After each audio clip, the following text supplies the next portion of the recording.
Acımdan öldüm lo. Sabahtan beri hiçbir şey yemedim. Hele bir fakir kebabı yapalım. Fakir kebabı.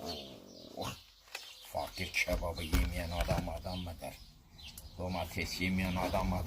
Bak bak bak bak bak. Bak. Fakir kebabına bak. Bunun tadını ancak fakirler anlar. Zenginler anlamaz. Onlar da yiyebilir. Onlar da yiyebilir. Biber yemeyen adam. Onlar da yiyebilir. Zenginler de yiyebilir. Ama tadından anlamazlar.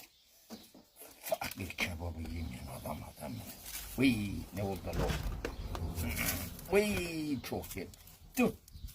Vıy lo. Tüh. Vıy çok kötü.